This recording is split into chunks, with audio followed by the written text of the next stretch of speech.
Hello friends, welcome to our channel RVDS vlogs. ఈరోజు మనం చెప్పుకోబోయే కథ పావురాళ్ళ తెలివి. ఒక అడవిలో చెట్టు పైన చాలా పావురాలు నివసిస్తుండేవి. కానీ ఒకటితో ఒకటి గొడవపడి ఐకమత్యంగా ఉండేవి కావు. అవి ఒక్కొక్కటి వేరువేరుగా ఎగురుతూ ఉండేవి. అదే అడవిలో ఒక గ్రద్ద ఉండేది. అది తరచూ పావురాలను పట్టి తినేది. రోజు రోజుకి తగ్గిపోతున్న పావురాల సంఖ్య పావురాలకి కంగారు భయం పట్టుకుంది. పావురాలన్నీ ఒకరోజు సమావేశమై ఈ గ్రద్ద బారి నుండి ఎలా తప్పించుకోవాలా అని ఆలోచించసాగాయి. మనం ఒక్కొక్కరం ఎగరడం వల్లనే గ్రద్ద మన మీద దాడి చేస్తోంది. అదే మనమందరం కలిసి ఎగిరితే ఆ గ్రద్ద మనల్ని ఏం చేయలేదు.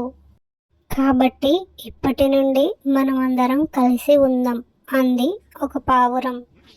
ఆ మరుసటి రోజు నుండి పావురాలన్నీ గుంపుగానే ఎగరసాగాయి. దాంతో గ్రద్ద పావురాలని దాడి చేయలేకపోయింది. అందువల్ల ఆ గ్రద్దకి ఆహారం దొరకడం చాలా కష్టమయ్యింది. దాంతో గ్రద్ద ఒక ఉపాయం పన్ని పావురాల దగ్గరికి వెళ్ళి ఇలా అంది. నేను మిమ్మల్ని చంపడానికి రాలేదు, మీతో స్నేహం చేద్దామని వచ్చాను అని అంది గద్ద. ముందు పావురాలు ఆ గద్దను నమ్మకపోయినా మొదట 2 రోజులు ఆ గ్రద్ద తమపై దాడి చేయకపోవడంతో ఆ పావురాలన్నీ గ్రద్దను నమ్మాయి. 3వ రోజు ఆ గ్రద్ద పావురాల దగ్గరికి వచ్చి ఇలా అంది. మీ గుంపుని చూస్తే చాలా ముచ్చటేస్తుంది, కానీ మీ గుంపుకి ఒక నాయకుడు అవసరం. మీకు ఒక నాయకుడు ఉంటే మీరు మరింత బలంగా ఉండవచ్చు అంది గ్రద్ద.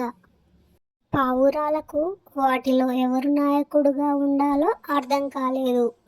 ఇంతలో గ్రద్ద, మీకు ఏ అభ్యంతరం లేకపోతే నేను మీకు నాయకుడుగా ఉంటాను అని అంది గ్రద్ద. పావురాలన్నీ అలాగే అని ఒప్పుకున్నాయి. అయితే నాయకుడైన నాకు భోజన సదుపాయాలు అన్నీ మీరే చూసుకోవాలి. కాబట్టి రోజుకొక పావురం నాకు ఆహారంగా రావాలి అంది గ్రద్ద. పావురాలకు గ్రద్ద దుర్బుద్ధి అర్థమైంది. వెంటనే అవన్నీ కూడబలుక్కొని గ్రద్దను తరిమేశాయి. ఆనాటి నుండి పావురాలన్నీ కలిసిమెలిసి జీవించసాగాయి. ఈ స్టోరీ మీకు నచ్చినట్టయితే లైక్ చేయండి, షేర్ చేయండి, సబ్స్క్రైబ్ చేసుకోండి.